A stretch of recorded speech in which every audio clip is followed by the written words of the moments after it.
Yo minasan, c'est la Ligue des Nakama, moi c'est Ntsike, Mr. Prince, et aujourd'hui on va faire une critique du dernier épisode de Hawkeye, donc épisode 5. Ouais. On vient de faire la live reaction, donc voilà, live reaction disponible dans la description. Donc allez faire un tour, allez y faire un tour avant d'écouter la review. Yep. Si vous avez envie, bien évidemment. Je suis sûr qu'ils ont envie de tout ça. On sait jamais, je le dis quand même. Qu'est-ce qu'on en a pensé de cet épisode? Très bon épisode. Hmm. C'est mon épisode préféré de la série pour l'instant. Ouais. Je n'ai vraiment pas vu le temps passer. C'est clair, il est passé super vite cet épisode. C'est ouf ça. J'ai vraiment l'impression qu'il a duré 20 minutes. Ouais, c'est ça. Signe d'un bon épisode quoi. Ah ouais, Et, non, meilleur épisode de la... J'ai bien de la aimé saison. comment ça a commencé avec Yelena qui traquait encore les Widows quoi. Mhm.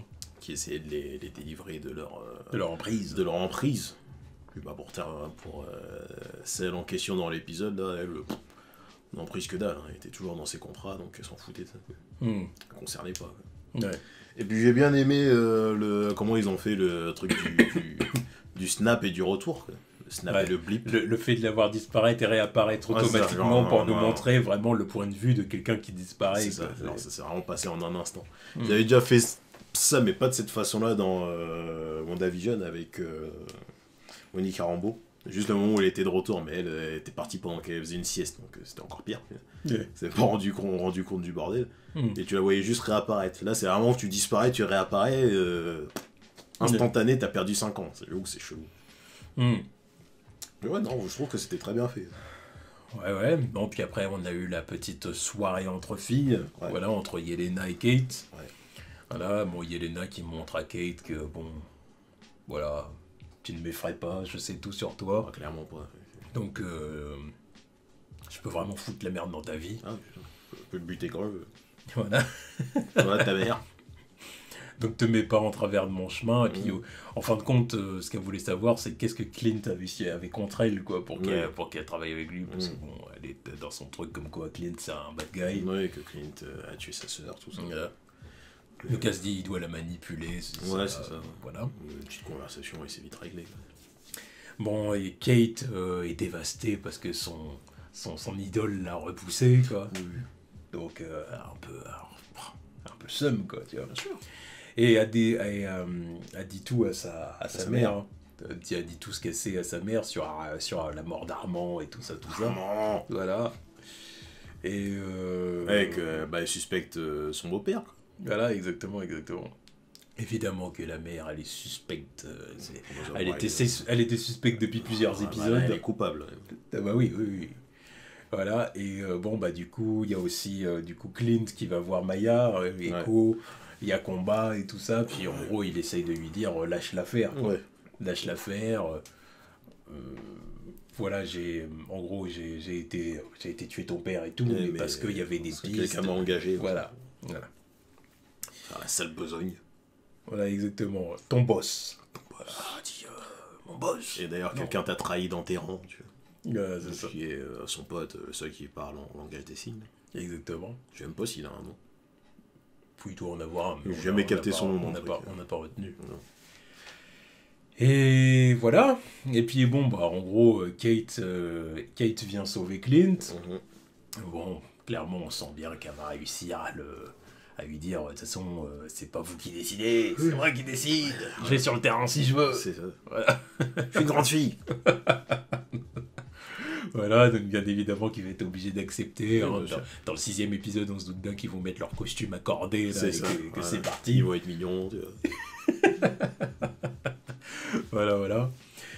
Et puis, à la fin, Kate découvre le poteau rose. Donc, sa mère, en fait, fait partie de toutes ces combines. Voilà, c'est elle qui a engagé indirectement Yelena. Mais, c'est ça. Et elle est de mèche avec le Kaïd. Le Kingpin. Le Kingpin. Le retour. Qu'on voit avec son costard blanc. Voilà, c'est ça. Le retour du boss. Ah, voilà. J'espère, lui, c'est pareil. Alors, du coup, ce qui est beau, hein, c'est que dans la même semaine, le Kingpin et le Daredevil soient introduits dans le MCU comme ça, bim, même semaine. Le triple combo, c'est que c'était en plus l'anniversaire de Charlie Cox, en plus. Oui, c'est vrai, il a eu ses 39 ans. C'est ça. Incroyable, le combo. Bon anniversaire, Charlie. Ah bah... Il doit être content. Ouais, il devait faire la fiesta chez lui. Non voilà, et du coup, bah, ça promet vraiment de bons trucs. C'est pareil, le Kingpin, j'espère vraiment. Bah, déjà, je pense qu'on va le voir au prochain épisode. Oui, bah là, oui. Tout depuis le temps qu'il est teasé. Voilà. Depuis le temps que Vincent D'Onofrio n'arrive pas à garder le truc secret. Et j'espère par contre que son personnage, c'est pareil. J'espère qu'il va gagner en galon dans les prochains films. Oui, qui nous montre que c'est une vraie puissance, quoi. Le boss de la ville. On comprend pourquoi il est craint. Oui, bah, comme j'ai dit, il va falloir qu'il soit plus fort, déjà physiquement, qu'il nous impressionne beaucoup plus que dans les séries Marvel Netflix, voilà. Voilà, dans les séries Marvel Netflix, il n'y avait pas besoin. Il était juste face à Daredevil, qui était un level acceptable. Même lui, il était nerf. Ouais, voilà, il était... tout le monde était nerf, de toute façon. Tout le monde était nerf, parce que voilà, budget série télé, voilà. On pouvait pas mettre plus que ça. Puis direction aussi, direction artistique, je dirais presque à la limite du Nolanien. Il y avait un côté très terre à terre, machin, dans les séries. Oui, ça marchait quand même. Ça marchait surtout pour lui. Voilà, mais surtout pour lui. Ça ne marche plus là. Tu vois. Bah là, maintenant, on est avec des Spider-Man et des Doctor Strange, des Hulk et tout ça. Ton Wilson Fisk, je sais pas. Je sais pas ce qu'ils vont faire avec lui. Mais minimum, il met une droite, il défonce un pilier. Voilà. C'est le minimum syndical. Si tu veux vraiment me dire que le mec, voilà, on l'a introduit dans le MCU. Ah, qui t'a eu donné des pouvoirs? Franchement, fuck, hein, parce que le truc des pouvoirs. Non, super force, quoi. Force surhumaine. Oui, non, je te dis pas, voilà. Bah après, pour moi, le caïd, c'est ça. C'est le mec. Non, mais parce que dans les comics, il a pas de pouvoir. On te dit, le mec, en gros, il est puissant. Son pouvoir, c'est qu'il est gros. Voilà. Faut arrêter les conneries. Là, 100 minutes. C'est le Kingpin, c'est un humain ou c'est le blob? L'autre, les deux, t'as l'impression que c'est une blague leur truc. Leur pouvoir, c'est qu'ils sont gros. Voilà. Donc, à la limite, donnez-lui un pouvoir. Ou je sais pas, il a subi un truc expérimental. Oui, c'est ça, ou il s'est piqué, il s'est dit. Oh, voilà, oui, alors il a développé, tu sais, parce que par exemple, dans les séries Marvel Netflix, on voyait qu'il avait clairement qu'il s'était limite entraîné avec avec la main, là, la femme qu'il allait voir. Tu sais, donc à la limite, dire qu'il y a eu un truc bizarre qu'il a fait, qui a développé son corps, un truc. Mais en tout cas, montrer qu'il a une force surhumaine, quoi. Que le mec, il peut très bien soulever une moto, te la balancer, un truc comme ça, tu vois. Voilà, maintenant, je dis pas forcément qu'il soit capable de faire je sais pas quoi, de soulever des poids exceptionnels, ou de soulever des 10 tonnes, ou je sais pas quoi. Il est quand même balèze. Mais il faut qu'il soit balèze. Voilà, balèze, rapide, parce que bon, si on est là... Le mec, il est pas juste balèze, il est quand même rapide pour sa taille, pour sa taille et son poids. C'est genre, s'il était juste balèze, ce serait vraiment pas une aussi grosse menace que ça. C'est genre, Spider-Man, des fois, il est pris de court. En fait, comment il a fait pour m'attraper, l'autre? Parce que le caïd, je sais plus combien il pèse, mais pour prendre de court Spider-Man, des fois, tu te dis, mais attends... Peter, qu'est-ce qui t'arrive? Non, mais parfois, c'est pour ça le caïd, des fois, niveau capacité, c'est quoi, des trucs, c'est improbable. C'est quoi, et tu lui dis qu'il a pas de pouvoir, il est juste gros. D'accord. Ok, certes.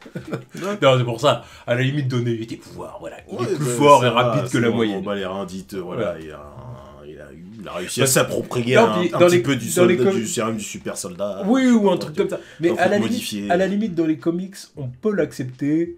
Déjà parce qu'il est tellement énorme, disproportionné, qu'à la limite on se dit bon.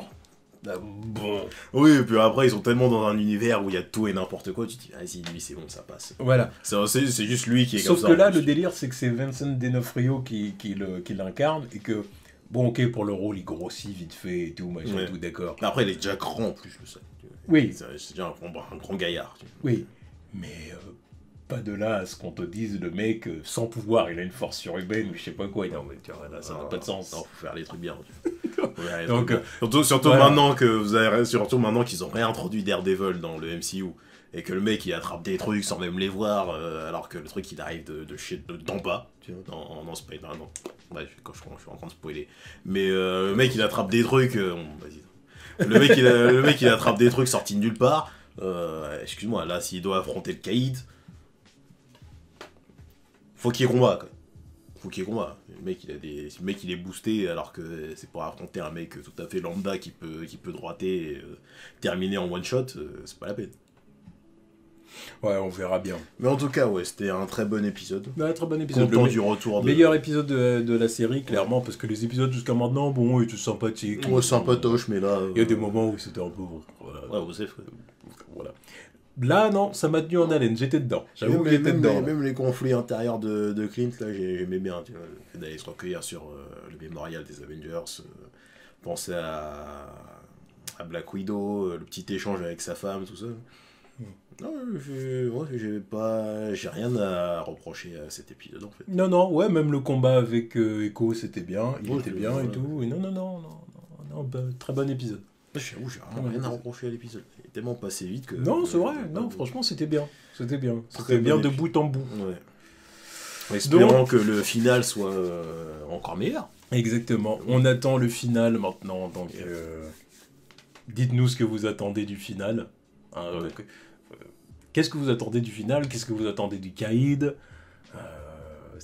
Ouais, dans le MCU, même par la suite, qu'est-ce qui va se passer avec ce personnage, à votre avis? Qu'est-ce que vous voudriez voir avec le Caïd par la suite? Ouais. Parce que c'est vrai que c'est intéressant cette question, parce que on a... ok, le Caïd il est là, bon, c'est bien, mais que faire avec lui par la suite dans le MCU? Parce que là, ça, le Caïd, c'est un personnage qui est destiné à rester longtemps, tu vois. Oui. C'est pas un personnage one-shot qui disparaît d'un seul coup comme ça, non, c'est un personnage, ça va être un vilain permanent. C'est ouf comment le mec, comment ce perso il a gagné en importance et en crédibilité depuis quelques années maintenant. Il est tout le temps là. C'est le Lex Luthor du MCU depuis ces dernières années. Et dans toutes les adaptations de Marvel. Que ce soit jeux vidéo, films, séries, il est partout. En soi, Lex Luthor. Oui, bah. Voilà.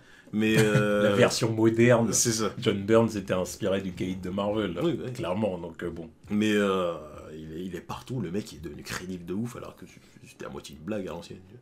Mais ouais, je kiffe le fait de voir que le mec il est aussi important dans l'univers Marvel, quoi. Et j'attends vraiment de savoir ce qu'ils vont faire avec. Parce que maintenant qu'il est de retour, je suis hypé, quoi. Non, mais parce que c'est un personnage en fait qui. Parce que maintenant, oui, c'est ce que je dis, c'est leur Lex Luthor. Vu pour moi, perso, ils vont pas en fait, maintenant, sans spoiler, pour moi, il y aura pas de Norman Osborn dans le bordel. Non, je pense pas. Donc pour moi, c'est lui qui doit prendre la place enfin, cette place importante dans la pègre new-yorkaise, quoi. Ça va peut-être même être pour lui la tour Avengers. Ah, maintenant, j'y crois. C'est possible. Maintenant, j'y crois. Que la tour Avengers devienne la tour Fisk. C'est ça. C'est pas impossible. De toute façon, c'est soit lui, soit c'est bon, c'est acté, c'est lui qui l'a reprise. Soit c'est la prochaine fois, c'est les Fantastic Four qui. Enfin, on me dit que c'est les Fantastic Four qui vont la récupérer parce que tu me laisses pas la tour Avengers comme ça en plein milieu. Non, c'est lui. Non, mais quoi, je pense que ça va être lui. C'est lui. Parce que j'ai tendance à dire que tu sais, avec le délire des arts, enfin des trucs Avengers qui sont mis en vente, aux actions, aux enchères. Ouais. C'est lui qui a récupéré le truc et qui les revend comme ça. Ouais. Parce que c'est pas logique que ça finisse aux enchères comme ça, là. Non, puis en plus de ça, je me suis toujours dit, les Fantastic Four, c'est bizarre quand même de leur refiler la tour Avengers, tu vois. Parce que eux, c'est vraiment iconique, leur QG, leur truc, c'est le Baxter Building. Ça ferait chelou qu'ils reprennent les restes. Ouais. Tiens, voilà, c'est le Baxter Building, les Fantastic Four. Donc j'ai tendance à me dire, s'ils ont un jour un bâtiment à eux, bah ce sera un truc à eux, tu vois, voilà. Mais non, je vois bien Fisk reprendre le truc. Et puis ça ferait sens avec le fait que, oui, les propriétés des Avengers sont mises aux enchères comme ça. C'est juste lui qui a mis la main dessus en rachetant la tour, quoi.